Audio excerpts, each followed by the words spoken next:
नमस्कार, आप देख रहे हैं पुलिस वाला वेब न्यूज और मैं हूं आपके साथ कंचन। लोकसभा चुनाव 2024 में एक बार फिर लोकसभा क्षेत्र क्रमांक 15 बालाघाट सिवनी में कांग्रेस की राह मुश्किल नजर आ रही है। बालाघाट में पीएम मोदी के आगमन के पूर्व कैबिनेट मंत्री प्रहलाद पटेल की प्रमुख उपस्थिति में जिला पंचायत उपाध्यक्ष राजा लिल्हारे, जिला पंचायत सदस्य स्मिता टेकाम और जिला सहकारी बैंक के पूर्व अध्यक्ष उदय सिंह नकपुरे सहित 78 लोगों ने भाजपा की सदस्यता ग्रहण की। कैबिनेट मंत्री प्रहलाद सिंह पटेल ने भाजपा में शामिल हुए सभी लोगों को पार्टी का गमछा पहनाकर उनका भाजपा में स्वागत किया और कहा कि इस बार भाजपा 400 का लक्ष्य अवश्य पूरा करेगी। जिला पंचायत उपाध्यक्ष राजा लिल्हारे ने कहा कि जो राम मंदिर का आमंत्रण ठुकरा दे, ऐसे व्यक्ति की पार्टी में रहना बेईमानी होगी। आपको बता दें कि जिला सहकारी बैंक के पूर्व अध्यक्ष उदय सिंह नकपुरे को लांजी की पूर्व विधायक हिना कावरे ने कांग्रेस में लाई थी। वहीं राजा लिल्हारे को जिला पंचायत उपाध्यक्ष बनाने में भी हिना कावरे ने मुख्य भूमिका निभाई थी। जिला पंचायत क्षेत्र क्रमांक 1 की जिला पंचायत सदस्य स्मिता टेकाम विगत कुछ महीनों से कांग्रेस नेताओं पर अनदेखी का आरोप लगाते हुए आ रही थी और इसी नाराजगी के चलते आज उन्होंने भी भाजपा की सदस्यता ग्रहण कर ली। हालांकि राजा लिल्हारे, उदय सिंह नकपुरे, स्मिता टेकाम या जनाधार वाले जनप्रतिनिधि हैं। इनके भाजपा में जाने से कहीं ना कहीं कांग्रेस को बड़े नुकसान की आशंका जताई जा रही है। वहीं कटंगी से जिला पंचायत सदस्य केशर बिसेन भी जिला पंचायत में अध्यक्ष नहीं बनाए जाने से नाराज चल रही हैं। कांग्रेस से विरोध करके केशर बिसेन ने विधानसभा चुनाव लड़ा था। ऐसी स्थिति में केशर बिसेन और उनके पुत्र को कांग्रेस ने निष्कासित कर दिया था, जिनकी अभी तक कांग्रेस में वापसी नहीं हुई है। इधर हिना कावरे, जो कांग्रेस से लोकसभा बालाघाट की प्रबल दावेदार थी, उन्हें टिकट न देकर कांग्रेस से सम्राट सरस्वार को अपना उम्मीदवार बनाया, जिसे लेकर हिना कावरे का समाज भी नाराज दिखाई दे रहा है। हालांकि इन सब के बीच में कांग्रेस प्रत्याशी सम्राट सरस्वार कांग्रेस नेताओं के साथ स्थिति को बैलेंस करने में रात दिन से लगे हुए हैं, तो भाजपा चुन चुन कर कांग्रेसियों को भाजपा में शामिल कराने में लगी हुई है कि जिसमें मैंने करीब 18 साल भारतीय जनता पार्टी में काम किया और इसका जिला अध्यक्ष भी मैं रहा, प्रदेश कार्य समिति में सदस्य भी मैं रहा। लेकिन कभी कभी कहते हैं कि जब मति भ्रष्ट ही कह सकते हैं कि ऐसा हो जाता है, और ऊपर से हम लोग लोधी समाज के हैं तो थोड़ा जल्दी हो जाता है। तो आज परिवार में वापसी हुई। मैं आदरणीय पटेल साहब और सभी परिवार का बहुत बहुत मैं धन्यवाद देता हूं कि उन्होंने भी लगातार प्रेरित किया, क्योंकि लगता है जब हम गलती कर लेते हैं तो कुछ बोल नहीं पाते। लेकिन आज का जो समय है, आज हम देश में देखते हैं कि आदरणीय नरेंद्र मोदी जी के नेतृत्व में जिस तरह से देश ने तरक्की किया, आज देश ही नहीं विदेश पूरे दुनिया में भारत का नाम हुआ है और एक सुरक्षित हाथ में हमारा देश है, ये सुनकर के हमको संतोष होता है। दूसरा, राम मंदिर का निर्माण जो कई सालों से पड़ा था, नहीं हो रहा था, लोग समझते थे कि ये एक राजनीतिक मुद्दा है, लेकिन वो भी करके हमारे मोदी जी ने और भारतीय जनता पार्टी ने जो कहा था वो किया। आज मैं इस अवसर पर आप सभी से यही आह्वान करता हूँ और नए जो पीढ़ी है, नई पीढ़ी से ये कहना चाहता हूँ कि पार्टी में अगर आपने ज्वाइन किया है तो हमको बने रहना है। वो हमारे जैसे आप गलती मत करना कि बीच में कभी कभी होता है कि हम किसी कारणवश नाराज हो जाते हैं। लेकिन आज भारतीय जनता पार्टी ने ये दिखा दिया है कि जो अंतिम छोर पर भी बैठा कार्य करता है, पहली बार के विधायक वो मुख्यमंत्री बन जाते हैं छत्तीसगढ़ में, राजस्थान में, तो पार्टी कार्यकर्ताओं की चिंता करती है भारतीय जनता पार्टी। और कांग्रेस में यह है कि वहाँ पर नेताओं की आप चमचागिरी करते रहो, जब तक आपके नेता हैं तब तक ठीक है, लेकिन जो ज़्यादा करेगा उसको मिलता है। तो ये अंतर है भारतीय जनता पार्टी और कांग्रेस में।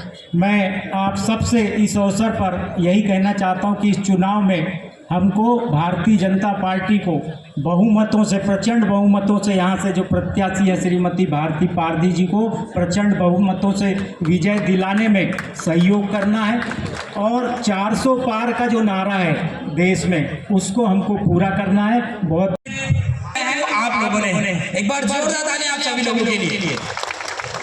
आदरणीय भाई साहब, ये वही टीम है जिसने मुझे जिला पंचायत का चुनाव जिताया। मैं तो कह रहा था मैं अभी जिला पंचायत नहीं लड़ता, लेकिन मेरे सभी क्षेत्रवासियों ने कहा कि भैया ये आपको चुनाव लड़ना है, और इन्हीं क्षेत्रवासियों ने, हमारे हेमेंद्र भैया, राजन भैया, इन सभी लोगों ने मिलकर मुझे जिला पंचायत का चुनाव जिताया और सर्वाधिक मतों से चुनाव जिताया। आज मैंने सभी के साथ, आप सभी लोगों के साथ, आप सभी के आशीर्वाद से भाजपा की सदस्यता लिया, और कहीं ना कहीं भाजपा, भारतीय जनता पार्टी एक ऐसी पार्टी है जो आज अगर देश के लिए, अपने धर्म के लिए, अपने लोगों के लिए अगर कोई काम कर रही है तो वो भारतीय जनता पार्टी है। प्रभु श्री राम जी का मंदिर बनना हम सभी को सपना लगता था, सभी लोग मजाक उड़ाते थे, लेकिन आज जब वो साकार हुआ तो नाक कट गई, मुंह दिखाने लायक नहीं रहे। और जो प्रभु श्री राम का न्योता ठुकराता है, मैं तो निर्दलीय चुनाव जीता, मैं तो कांग्रेस में कभी था नहीं। जब मैं उपाध्यक्ष का चुनाव लड़ा तो भी मैंने सभी सदस्यों के आशीर्वाद से निर्दलीय चुनाव लड़ा, लेकिन जो राम का न्योता ठुकराता है, राम मंदिर का न्योता ठुकराता है, ऐसे व्यक्ति की पार्टी में रहना और ऐसे पार्टी के समर्थन में भी रहना राजा जाने को गवारा नहीं जाता। यही कारण था कि आदरणीय प्रहलाद सिंह पटेल जी हमारे मार्गदर्शक, मेरे पिता के लिए, मैं तो बहुत छोटा हूँ, आज इनके सामने खड़ा रहकर यहाँ बोल पा रहा हूँ, मेरे लिए बहुत गौरव के पल है।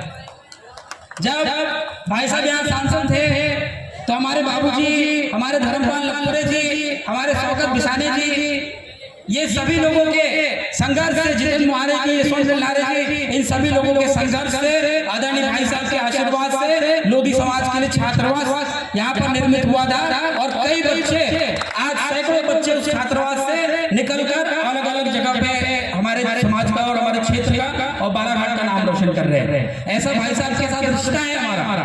तो आज ऐसा सहयोग हुआ, ऐसा आशीर्वाद मिला मुझे कि मैं भारतीय जनता पार्टी में आया, और भाई साहब को देख के ही जीवन में संघर्ष करना सीखा। जैसा कि भाई साहब हमसे कहते थे कि कदम निरंतर चलते हैं जिनके श्रम जिनका विराम है, कदम निरंतर चलते हैं जिनके श्रम जिनका विराम है, विजय सुनिश्चित होती है उनकी घोषित परिणाम है। मैं आपको विश्वास के साथ कह सकता हूँ भाई साहब कि अब मैंने भारतीय जनता पार्टी की सदस्यता ली है, और माननीय प्रधानमंत्री जी, यशस्वी प्रधानमंत्री नरेंद्र मोदी जी के नेतृत्व में संपूर्ण देश में सरकार पूर्ण बहुमत के साथ बनने जा रही है, और मध्य प्रदेश में मैं आपको विश्वास के साथ कह सकता हूं कि 29 लोकसभा हम जीतने वाले हैं। बालाघाट हम जीते जिताए हैं, बस हमको अपना एक छोटा छोटा योगदान देकर बालाघाट की सीट भी जिताना है, और आदरणीय भाई साहब का और पूरे बालाघाट वासियों के आशीर्वाद से हमको सीट को जीतना है, और हमारे जिले का नाम आगे बढ़ाना है। और बहुत सारी बातें हैं, लेकिन अभी तो भाई साहब का आशीर्वाद हुआ है, अभी आगे और कार्यक्रम होने वाले हैं, बहुत सारी बातें आप लोगों से करूंगा। अब मैं खुद आप लोगों के बीच में दौरा है, आज सिवनी जिले में आ रहे हैं, आदिवासी वोट भी साधने का प्रयास कांग्रेस लगातार कर रही है, क्या कहना चाहेंगे? वो जाते हैं उसके पहले हवा आ जाती है, और इसलिए आज राजा जी ने, जो जिला पंचायत के उपाध्यक्ष हैं, हमारी जिला पंचायत की सदस्य हमारी बहन है उदय जी नगपुरे, और तमाम लोगों ने आज भारतीय जनता पार्टी की सदस्यता ग्रहण की है। बिना विचार के अमर्यादित भाषा के साथ भारत के लोकतंत्र में जो भी आगे चलेगा, बढ़ने की कोशिश करेगा, वो खत्म हो जाएगा। आपातकाल इसका श्रेष्ठ उदाहरण है। इस देश में डराकर, अपमानित करके राजनीति नहीं हो सकती, ये राहुल गांधी को समझ लेना चाहिए। राहुल गांधी का दौरे का प्रभाव पड़ेगा महाराष्ट्र में, आदिवासी वोट बैंक डाइवर्ट करने का प्रयास कर रही है। मैंने आपको कहा ना कि ऐसे लोगों की बात का भरोसा कोई करेगा नहीं। मोदी जी ने बिना मांगे गरीब कल्याण की योजनाओं के माध्यम से जो दिया है, ये अभूतपूर्व है। देश की आज़ादी के 75 साल में ये 10 वर्ष ऐसे हैं जहां सरकार के किसी मंत्री पर भ्रष्टाचार का आरोप नहीं है। राहुल गांधी को ये बात समझ में आ रही होगी, पर बेचारे कुछ कह नहीं सकते, क्योंकि पुरखों के नाम बड़े भ्रष्टाचार में है। भाई साहब, शीर्ष नेतृत्व के जो कांग्रेसी नेता है वो भी लगातार भाजपा में आ रहे हैं, क्या ऐसा कोई टारगेट है बीजेपी का कांग्रेस को पूरी तरह खाली? नहीं, मुझे लगता है कि देखिए, भारत 5वीं बड़ी अर्थव्यवस्था बन गया, 27 तक हम तीसरे नंबर की अर्थव्यवस्था बन जाएंगे। अब आपके पास देश के भीतर सब लोग साथ चलें, ये मंशा भारतीय जनता पार्टी की है। ये भी सच्चाई है कि कांग्रेस में अच्छे लोग थे जो जय श्री राम कहना चाहते थे लेकिन कांग्रेस में रह के बोल नहीं सकते थे, तो उनके लिए शायद ये सबसे स्वर्णिम युग है कि वो मंच पर आएँ और अपने मन से जय श्री राम बोलें और विकास की गंगा में शामिल हों, तो ये बेहतरीन अवसर है। सर, अभी जीतू पटवारी के दौरा लगातार जारी है और धान हाथ में लेके घूम रहे, बोलते हैं कि उन्हें वादा जो किया था 31 रुपए देने का, लेकिन दिए नहीं। जब तक आपको 31 रुपए नहीं मिलेगा आप वोट मत कीजिए बीजेपी को, ऐसा वो हर जगह मैसेज है किसानों। मुझे लगता है कि जो वादा खिलाफी के लिए जाने जाते हैं वो भाषण देते तो कोई मानेगा नहीं। हमने जो वादा किया है वो हमेशा पूरा किया है, जो वादा नहीं किया है किसान को हमने वो भी दिया है। हमने किसान सम्मान निधि का वादा नहीं किया था। रहा सवाल धान का, भारतीय जनता पार्टी के घोषणा पत्र में लिखी गई एक एक लाइन भाजपा पूरी करती है, कोई और नहीं करेगा। सरकार हमारी है और मैं सरकार का मंत्री हूँ। हमने अभी गेहूं के लिए 125 रुपया कुंटल बोनस बजट में रखा है, जो हमारा आम बजट आएगा। धान पर मूल्य 3100 रुपया पहुँचाना, ये भारतीय जनता पार्टी का कमिटमेंट है, वो पूरा होगा। एक जानकारी ऐसी आ रही है, पूर्व मुख्यमंत्री जी कमलनाथ जी जो है वो भाजपा में शामिल हैं।